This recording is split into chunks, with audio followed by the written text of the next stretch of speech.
Welcome, everybody. It's time once again for the next chapter with Charlie Hedges as he explores turning the page on his life and yours. Hey, Charlie. Hey, Paul. Today, we have the privilege of speaking with Fred Sievert, renowned speaker and author and former president of the Fortune 100 New York Life Insurance Company. In this show, we have a conversation with Fred about his latest book, Fast Starting a Career of Consequence. In this book, Fred Sievert offers incredible as well as rather uncommon suggestions for how you might move up in the ranks of your company. We talk about starting a new career, re-entering the workforce, or even how to reinvigorate your current career.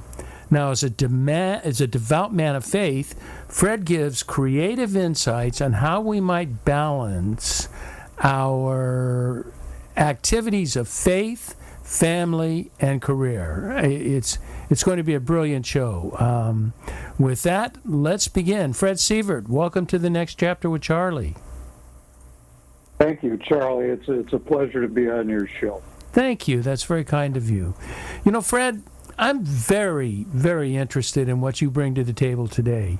You are a man of wisdom with a deep understanding of leadership and personal growth in business as well as personal growth in personal life. To begin with, I'm very curious about your career as president of a company with, Fred, more than 11,000 employees. That's a city.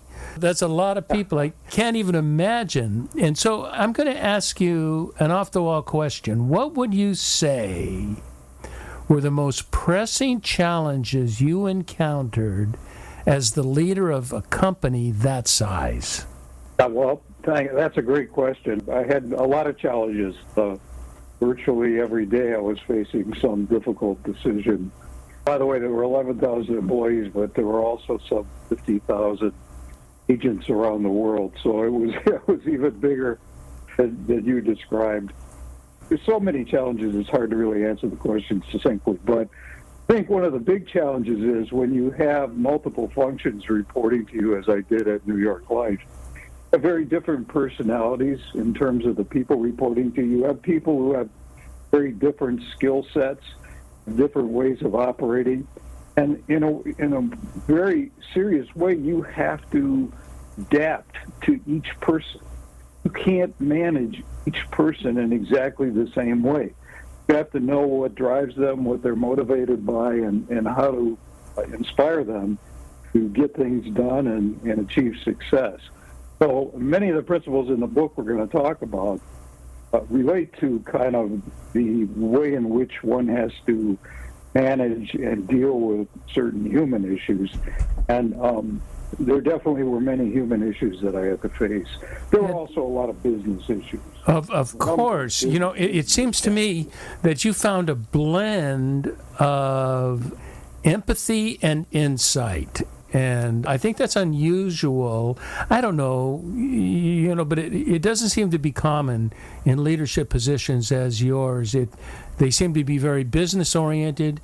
You obviously had to be very business-oriented at a company of, $50 billion. But it seems that you took the route through people, that people investing in people and people investing in themselves seem to be part of the key to your success. Would you agree with that?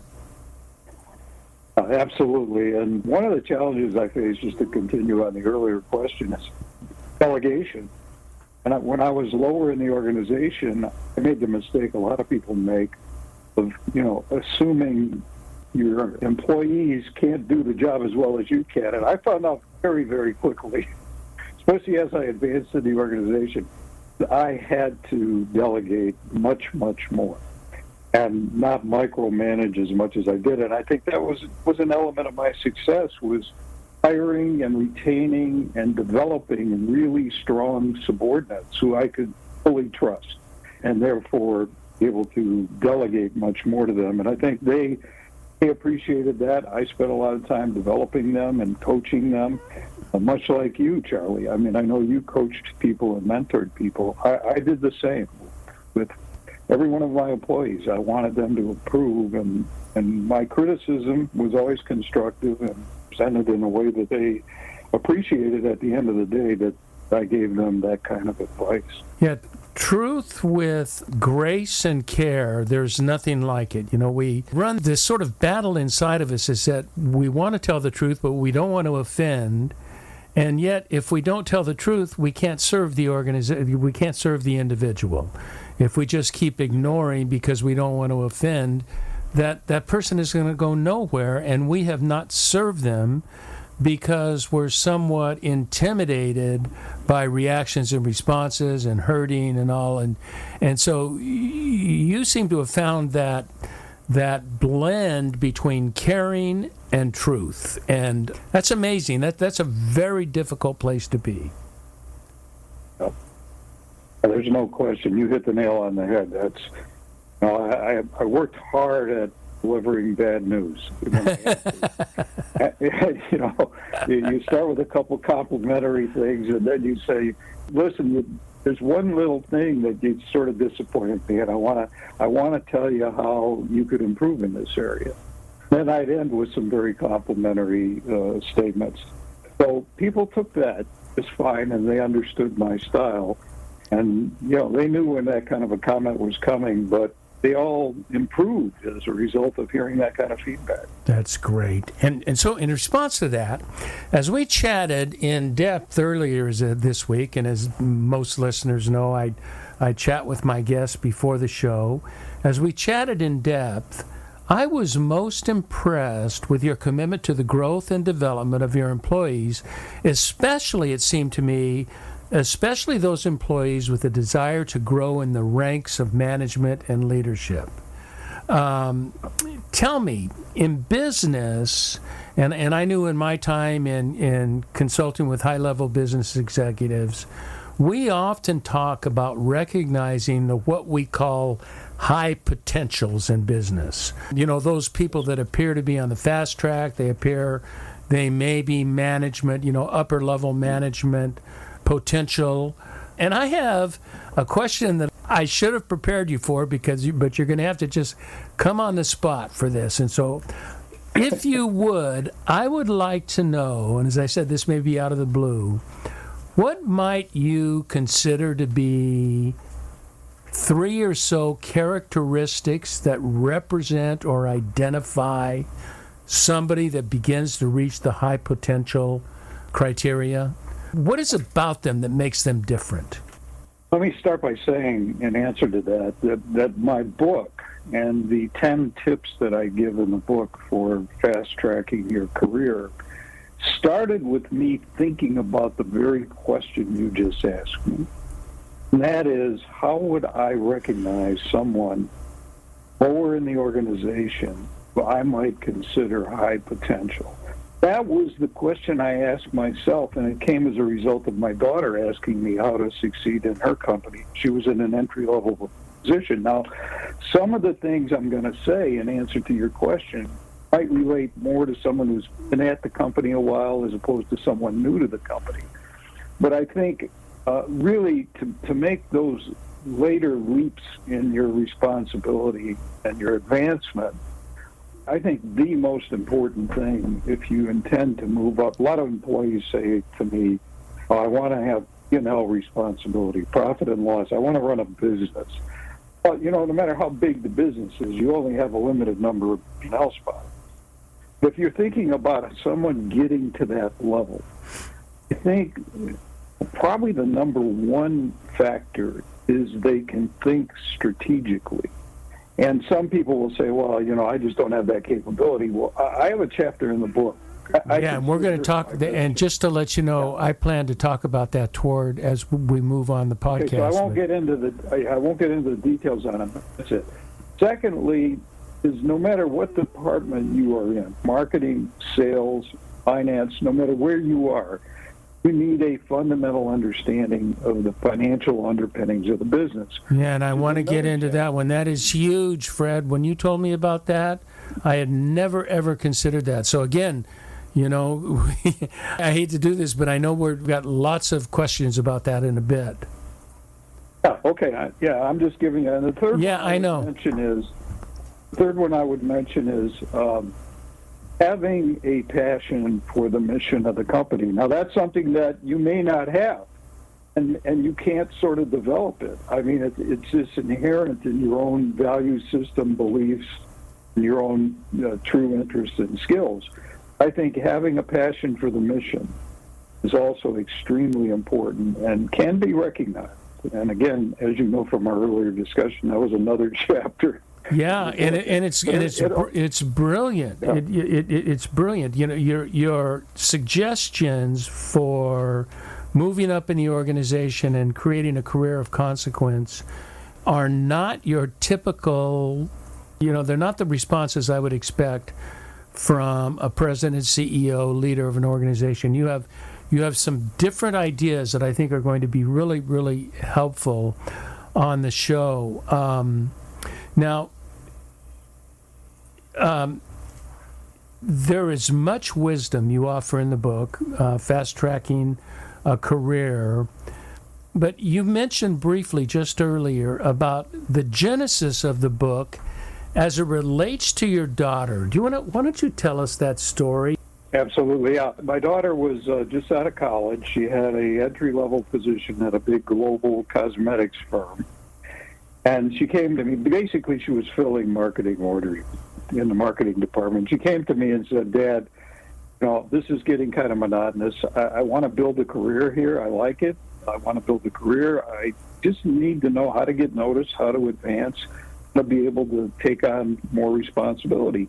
So I thought long and hard, as I said earlier, about how I would find and notice someone within the organization at a lower level, even as the president of the company. And I came up with 5 tips that I gave to her, and she implemented them and did extremely well. I mean, she was promoted several times in the first 4 or 5 years, and ultimately was a brand manager of this big global marketing company. Now, she's a smart kid anyway and would have done well. I think the tips really helped her, and then I used them in a couple of college commencement addresses, got a lot of really positive feedback. And that resulted in my agent reading an article I wrote, and he said, Fred, he called me and said, you got another book here. And that really was the genesis of the book. So tell me, what was your daughter's response to your 5 suggestions? And I've got that we're going to cover, I'm going to do my best to cover 4 of them. 5 responses to her. The book has 10 tips, and I want to take a look at 5 of them. But what was your daughter's response when she first, was she surprised at sort of the direction, the simplicity, and the uniqueness? Your questions are really unique. They are not normal questions that I think that the growth-oriented individual enters a company with. Was she somewhat surprised at that, or did she just say, Dad, this is paying on? I think she was very surprised, and in some cases, terrified is too strong of a word. But she was challenged, very, very worried that she couldn't possibly implement a couple of the tips that I gave her, because she didn't have the background and she didn't have the coursework. But then I said to her, I'm going to give you a very simple way to demonstrate these things. And trust me, you will be able to do it without, going and getting an MBA. And she did, but you were right on. We didn't talk about this in our earlier call, but you're right on the mark when you said, how might somebody react? Because what she was observing is all of her peers at that level. Yes. None of them were doing these kinds. Well, it's not the stuff you bring up is not brought up in college. You don't see these in an undergraduate course, and I doubt you see them in a graduate course. You're right. In fact, I do a little bit of guest lecturing on this and get a lot of positive feedback. But yeah, for her, the real point is her peers weren't doing these things. Okay, so she differentiated herself by following my advice. I'm curious, in your hiring, there are people that have a proclivity for leadership, higher level management, and sort of are creative thinkers, have ideas, have mission oriented, have vision. But then, and those are the people that I am understanding they're sort of the target audience of your book. What about the people that just want to go in, they don't want to become a manager, they've got family, they've got a number of things. What about those kinds of people? Do you have, what is your comments or interest in people that just want to do a good job but don't have a desire to be a manager? Yeah. I think, and I won't talk specifically about any of the tips until you ask me about them. I think a lot of the tips here be extremely useful just to make someone happy in their environment. Oh.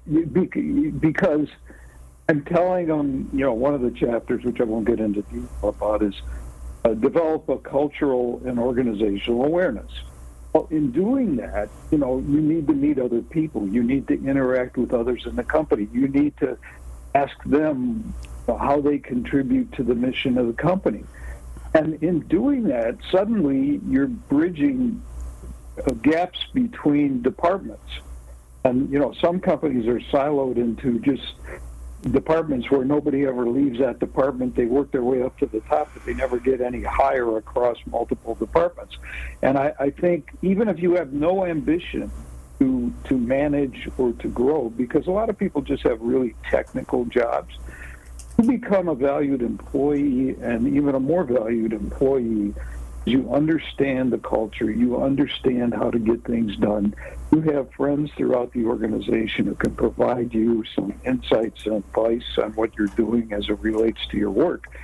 And I think the book's equally valuable for someone who's not trying to work their way up to a presidency or a CEO job.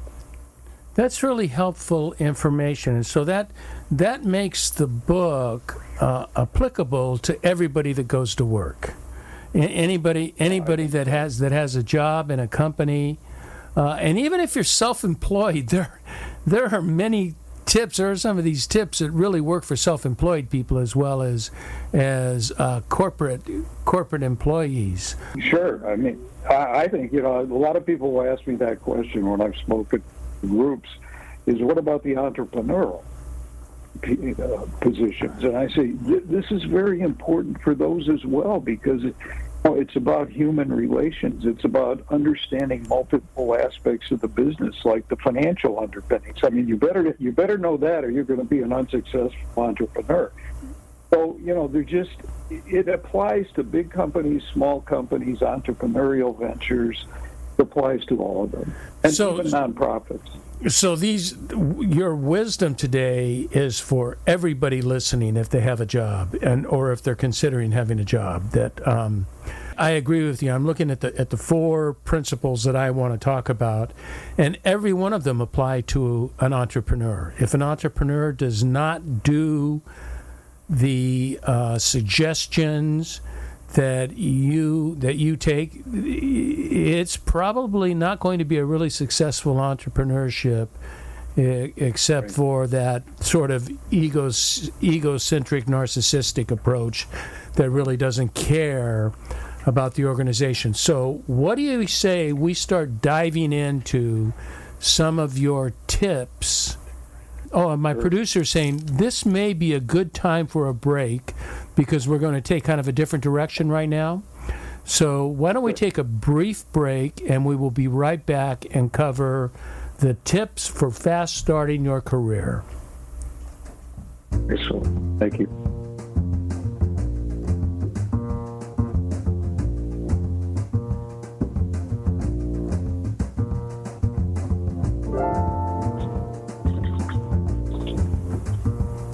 Hi there, this is Charlie Hedges, and you are listening to the next chapter with Charlie and my extra special guest today, Fred Sievert, who is offering wisdom about how to produce and enjoy and engage in the company you're working at. And if you have desires for leadership, for management development, these are even more brilliant suggestions. And I want to remind everybody that Fred certainly knows what he's talking about as CEO of multi-billion-dollar, president of multi-billion-dollar corporation, and with, like, did you say, ended up 50,000 employees?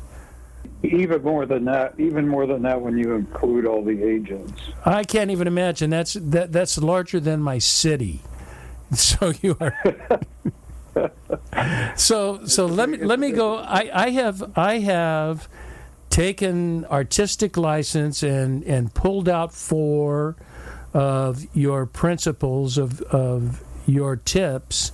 And if we have time, if you have something else that you think is critical, please bring them up. But I got a feeling this may consume a bunch of our time. So the first one I'm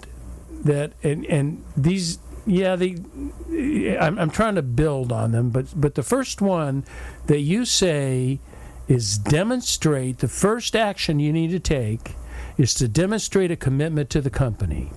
Now, although this principle may seem obvious, I'm not sure everyone actively considers that. Oh, for sure, everyone, they want to do a good job, but I wonder if everyone wants to place commitment to the company at the top of their desires or the top of their to-do list. Why is it, Fred, that commitment to the company is so important to employees and especially to potential leaders? Well, this was the first tip I gave my daughter. I started with the first tip. This was the first one. And I said to her, look, this is pretty simple, because as I was looking at things at New York Life and thinking about how someone might get noticed in advance, a really simple part of it, this is going to sound so simple, it's crazy, is said, at least occasionally get to work early and leave late. Because what I noticed walking around the company is people were coming in right at the last minute, sometimes a little late in the morning. They took their time, with their coffee and pastry or whatever. Then at the end of the day, it was like, we used to check out with a time clock. You close up your desk 15 minutes early and you leave. That just didn't sit well with me. And I think it's much more important to demonstrate.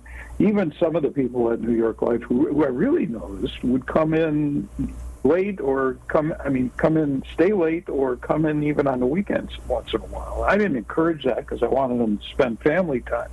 But the other thing I said to my daughter is, you need to remain fully engaged in everything you do. In other words, really put in the time. And I also suggested to her that she seek out additional work by talking to people from other departments. And a lot of people would resist that. They'd say, I got enough to do here. But, she was a French major and her company was global. So she offered to do some French translation at the company. People recognized that and clearly helped her a lot. I also said, when you're given projects, come in on time and within budget. Also, be vocal about the mission. What I told her about the mission, which actually I have a whole chapter. Let me hold on that, because that is critical. That's one of the things I want to focus on. But I want to comment. Okay. I want to comment on your previous statement, which was, remind me of your previous statement. Any projects you're doing, do them on Yes. I did onboarding for a handful of companies, of larger companies. And one of the things that I put in the onboarding, it was an ongoing discussion with your manager and leader, and to let them know that there are certain attributes, certain qualities, qualifications, experiences that you have had that may not have showed up on your resume. And it's, like a French major, that may or may not have showed up on the resume, as something that they would pay attention, it would be listed under majors. But sure. That is something, your daughter turned that into an advantage. And if you can, in the early stages, let your bosses know that you have other talents and skills that you are very willing to contribute to the organization that may or may not have been on the resume. Do you find that true? Yes, and in fact, I had a couple of people who reported directly to me who ultimately did extremely well. One of them actually became my successor as president, who did that very thing. I mean, he would frequently say to me, so-and-so's having a little problem in some other department. I can help him with that. I had some background in that the previous job. That kind of thing where they're volunteering not only to do all the load of work they have, to go beyond that in the interest of the company. Very, very impressive.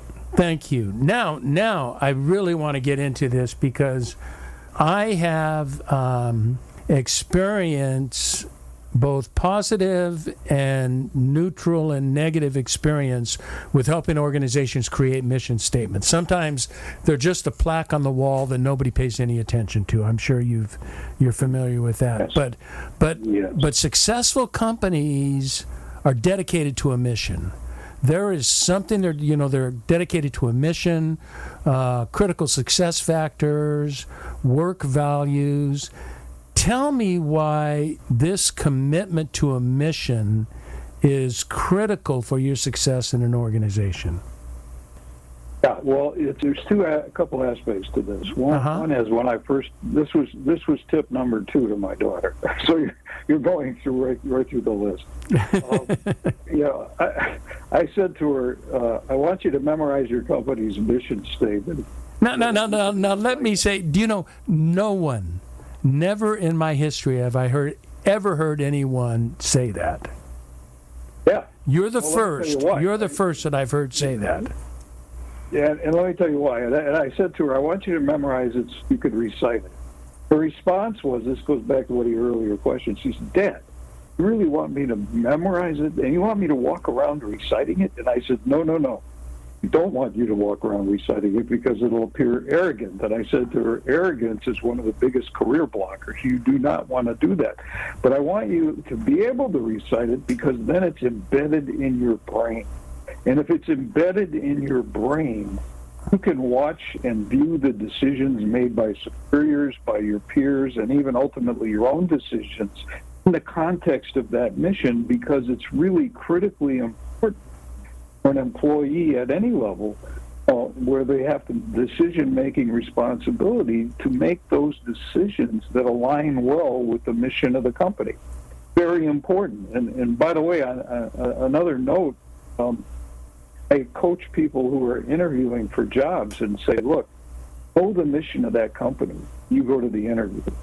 And if it's true, you don't want to say it if it's not true. If it's true, one of the most powerful things you can say in an interview is, I read your mission statement, and I really have a passion for what you're doing.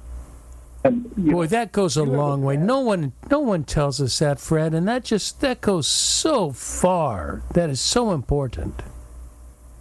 Yeah, and a lot of people, even when I interviewed people, well, I wouldn't ask them have they read the mission, but I'd listen, see if what we do for our business, what our mission is, see if they understand it and they value it and they can commit to it. So that was tip number 2 to my daughter. That's perfect. I had an experience a handful of years ago of working with SpaceX, and working, in the the LA office. And the one thing about SpaceX, they may be the most demanding company I have ever consulted with. That people worked several hours. But you know what drove the people at SpaceX? They were everybody. I mean, every single person, Fred, of this multi-thousand employee community was committed to putting human beings on Mars. And this mission permeated everything throughout the organization. It is why the organization is so successful today, because every employee is committed to this mission. They believe in the objective and the value to get there. And that's a one organization that you see what they're doing. They had a little trouble today, but they've been. I saw that. Yeah. Yeah, they've been inordinately successful, and it is because commitment to the mission. That is the driving force of SpaceX employees. That's the perfect example. It's the perfect example. So let's move to space exploration. Yeah, yeah, and and they really believe in it, and they believe it's going to happen, and they want to be a part of it, and they are excited to work for this company. They are honored to work for this company. Let's move on to what I've taken out is, I don't know if this is really 3 or number 2 or falls later, but I really like this, maybe because it just fits with my personality. But you suggest that employees take charge of their own development. Don't wait for the corporate trainings. Don't wait for all of this. It's your life, your responsibility. Tell me, what do you mean by taking charge of your own development? What does that look like? Yeah. This was one of the tips I added to one of the original ones, but it was very important. It was very important in my own career, and in today's environment, a lot of pressure on profits. Cutting expenses, not having redundant staff, and so forth, broadening the span of control, et cetera. And so typically, your superiors are not going to put a lot of time and money into your development. So I told, part of the chapter is to say you need to take charge of it yourself. And I gave a number of ways in which to do that. In my case, I'll mention that in a second. I say take the time to go to developmental classes or seminars. You may even have to pay for it yourself initially. Or do something on the weekends, or take a day off and go and do it. Now, it'd be nice if your company authorized it and paid for it. But I'd say do it anyway. Take charge to go to developmental classes and seminars. And the real keys, if somebody asked me what was your key to success, one of them was I used to do this. I'd come back from every one of those meetings or seminars, at least 1 or 2 ideas that I thought my company really needed to implement. When I came back with those ideas, bosses would say, this is terrific. And guess what? Then they were much more eager to have me go to more classes and seminars because they knew I was always coming back with something really useful. And I said another thing you can do is stay current in your own field, especially technical people. Stay current in your field. Join industry organizations. Join even key committees within some of those organizations. And that gives you an opportunity to interface with leaders in your field across the country. I did that also. I was on several American Council of Life Insurance committees and other committees. And it takes a little time. You have to go to meetings and things. But there again, I was always coming back to the company with new ideas and understanding what the competition was doing, which is a very important element of strategic thinking. So I really feel strongly about that particular item because I see so many people who aren't really being developed by their managers. And I mentioned that earlier, that was one of the things you brought up right at the beginning. Is managing the human aspects of the business and developing your employees. So I think that's a very important concept. How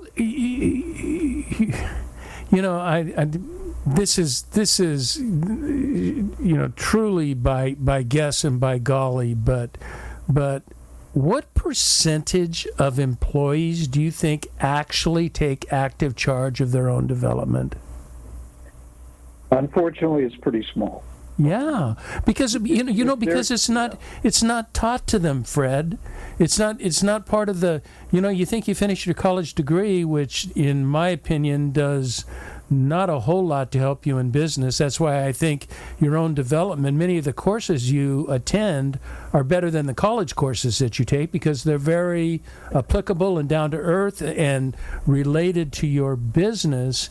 And yet, Right. and yet there's I don't know if it's a reluctance or if it's an ignorance. It may be, an ignorance to the benefit of what that is doing, and I think you're offering our listeners the benefits of why this is really powerful.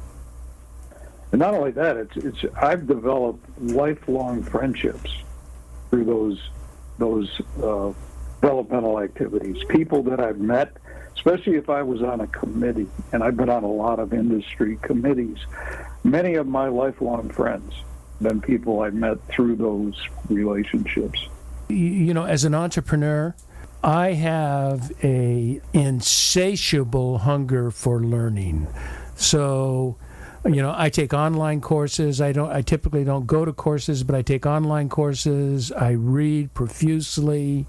I like to go deep into a subject, so I will research it, and it just the value is just immense, and so I so compliment you on that and affirm what you're trying to do. So let's move on. Let's move on to maybe not surprising number 3. It may not be a surprise, but I don't know how many people actually do this one, and you suggest demonstrate strategic thinking capabilities. What in the world is that all about? That's funny you say it that way because this was one of the tips my daughter. She looked at me and she said, "Dad, I don't even know what you're talking about." It sounds like I'm echoing your daughter. Yeah, really. And I said, "Look, let me give you a quick lesson. The etymology of the word strategy was it was a war term. How do you defeat the enemy?" Okay. I said the analog in business is how do you beat the competition. And I said, people aren't born with strategic thinking capability. You can nurture it, you can develop it. And I said the way to do it because it's so much depends on the competition and how you're doing relative to the competition. Said you need to familiarize yourself with companies' products, services, and target markets. And you can do that just by reading the annual report and other reports on the company. If it's a publicly traded company, there's lots of stuff out there, or internal documents. Read that stuff. Also, here's a crazy idea, right? I said and she could do this because it was a cosmetics firm. I said, but you understand who the competitors are. And you get a list of the competitors from your planning department, who the primary competitors are. Do some mystery shopping, their products. Now buy up their products and compare them against your own company's products and see how they compare. See what their markets are by reading those same materials, and that stuff's available as well. Their annual report and oftentimes elements of strategy within those reports. To do that as well. And then in my book, I think, Charlie, there's 2 pages in my book I think are the most valuable. I think this chapter in the book, from my perspective, is my favorite chapter. Oh, really? Because it really does enable someone to go down this path of developing a strategic thinking capability. And there's a couple pages in that chapter. It's chapter 9 in the book. I think it's on page 104 and 105. There's 8 questions I ask. That not my questions, but questions that the reader should ask about their own company.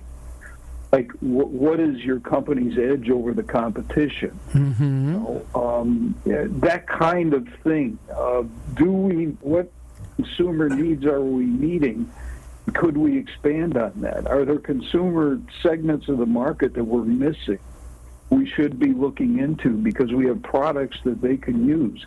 So these kinds of, there's eight or nine questions. Just reading those questions for someone new to a company and thinking about that and then asking about it, among their friends and colleagues and superiors is really going to differentiate them.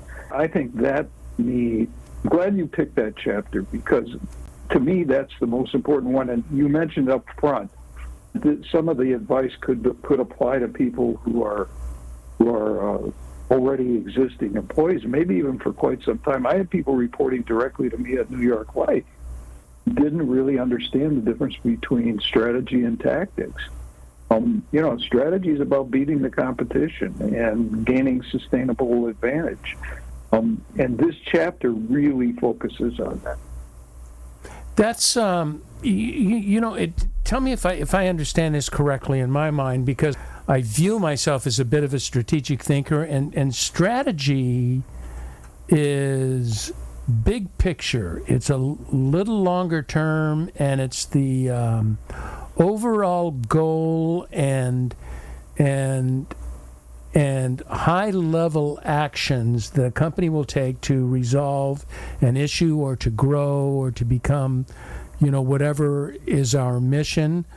But the tactics are subsumed under strategic thinking. If you have tactics without thinking strategically, you're just running around like a chicken with your head cut off. Yeah, you got it.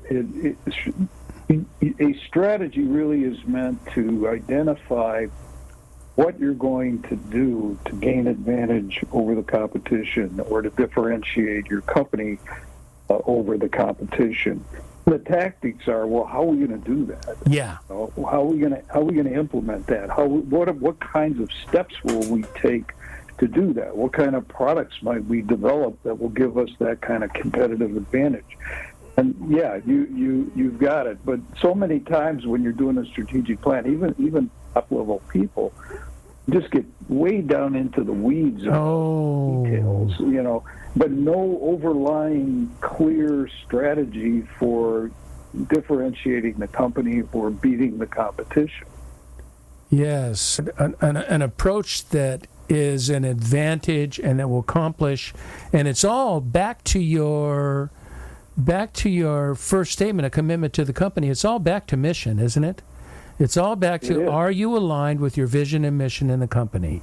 And if your strategic plan is not aligned with that, then you're going to go off kilter. It's really now. You know what I'm wondering? Is strategic thinking common?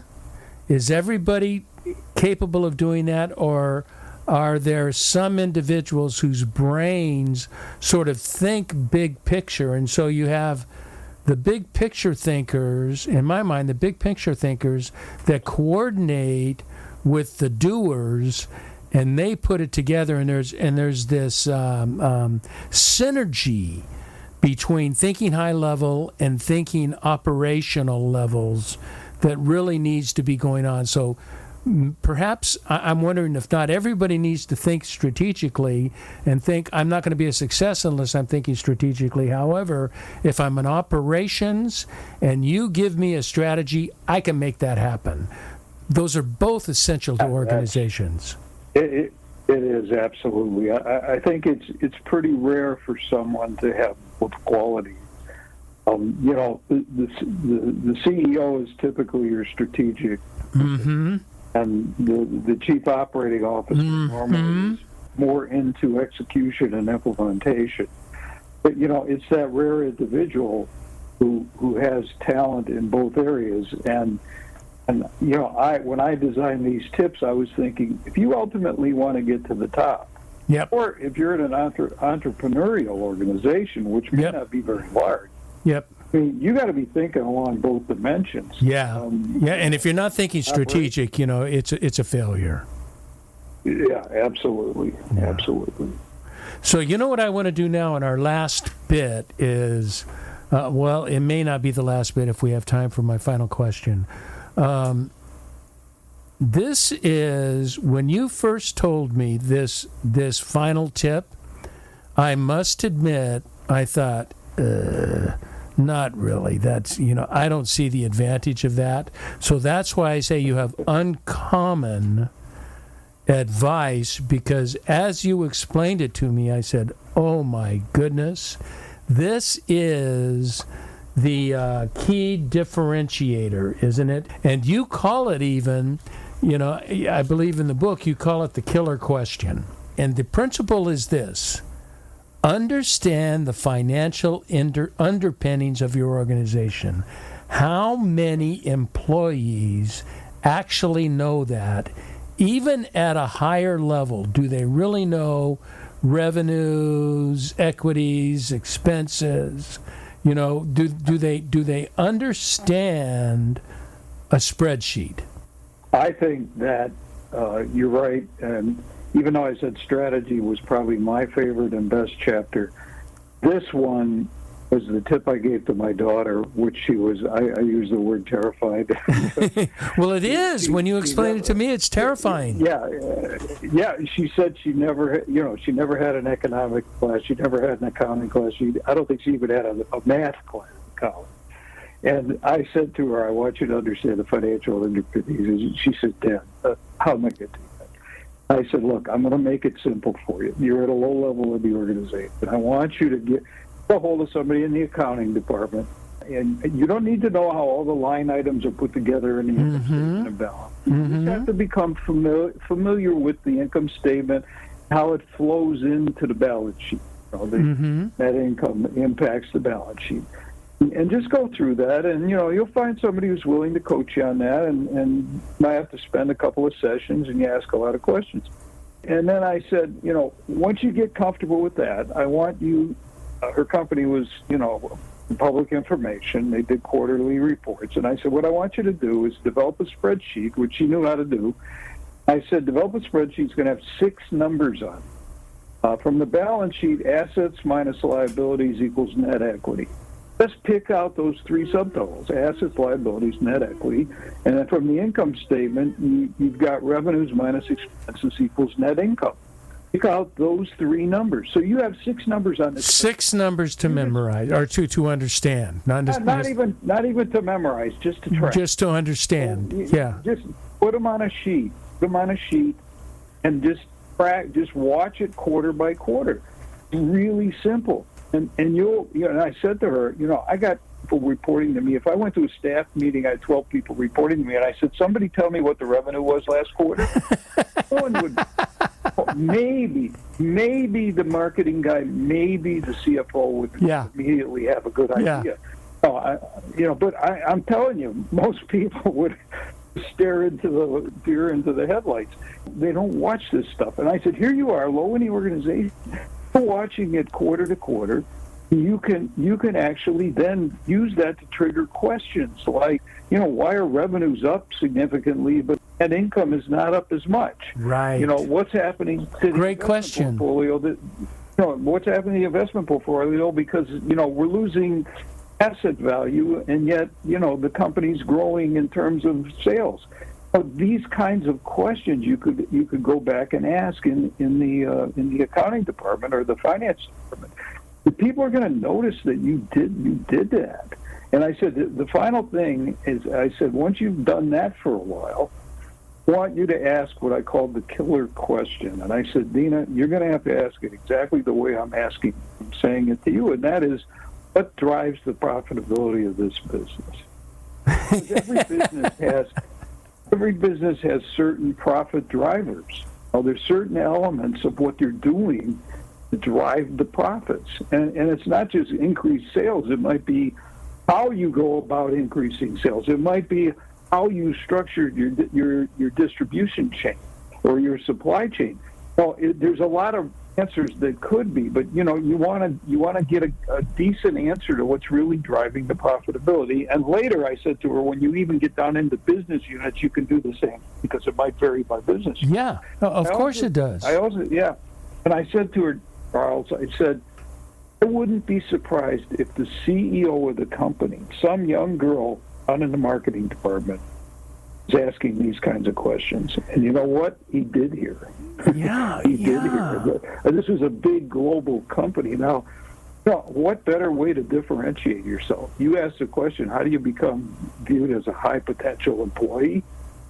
I don't think there's a better way. Yeah, I so agree. Once you explained it to me, I just said, oh my goodness. I've never heard of anybody asking these questions, and yet it does differentiate the employee, and it will draw attention of the executive saying, there's somebody asking really important questions. I wonder who this person is.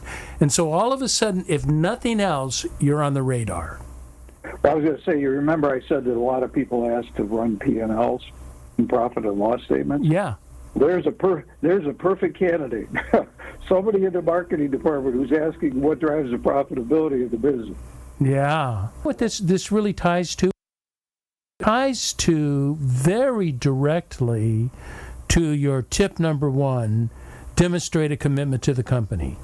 This is demonstrating a commitment to the company when we're asking detailed questions, in-depth questions about how does this work. Brilliant. That is, that to me, there's so many ahas in talking to you and checking through your writing that are there. Now, you know what I want to do in our last, we don't have much time left. I think I would be remiss if I didn't ask the question that your book is a very faith-based book. And so you're talking about Christ-centered principles, biblical principles, and the first half of your book defines the relationship between those principles and a successful business. Here's what I'm curious about. One of the things that is very important to you is this balancing act of faith, family, and career. And I know that's very important to you. Can you just, because as I pointed out, we're running short on time, but I really do want to hear your opinions on that. Can you give me feedback on the balance of faith, family, and career?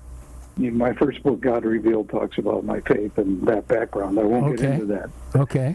I always felt that, I made the mistake of thinking that on Sundays I was a Christian, on Monday I was an employee, and on Saturday I was a husband and a father. Okay. In reality, you're all those things all the time.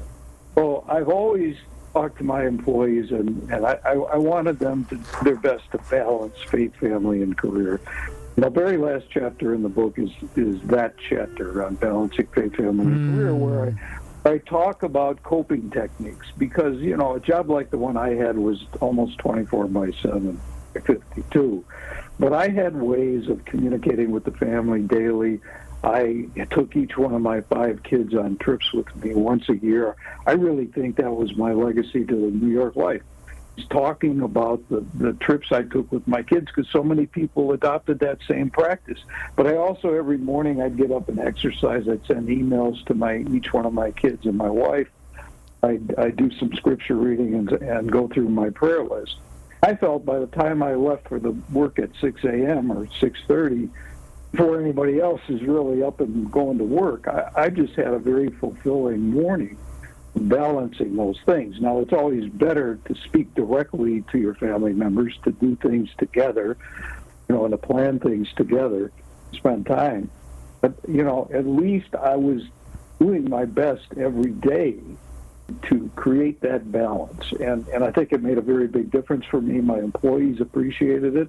Many of them emulated it. I hear about it now, even now, years after retirement, people who adopted some of those same practices. Extremely important. If our Christian practices do not impact our daily life, there's a disconnect. And I wanted to just briefly share in closing, you're taking your trips with your family. I'm the father of an only son, and at probably 8, 9, and 10. He and I, in California, you will hear of June Lake, he and I would take 2 or 3 days and go fishing. Now, we both hated fishing. This was not this, but it was the idea of just the two of us going on an adventure and being together and spending time together. And it was, we remember those days to today. So I certainly support your advice in that. Fred Sievert, same experience. You really are something. I so appreciate your willingness to come on the show and chat with me. That is so kind of you. Yeah, well, my pleasure. My pleasure. I've watched some of your earlier shows, and I was very impressed with the conversational nature of it. Thank you. And it was always, I'm so glad that I had a chance to join in on that, because as a listener, I was hearing two or three brilliant people talking to each other as if they're in the living room somewhere. Now I've had a chance to join the living room. Well, thank you. Your insights are brilliant, and I also want to remind our listeners to check out your latest book, Fast Starting a Career of Consequence, and a link is provided on the show notes so people can look up your book and purchase it.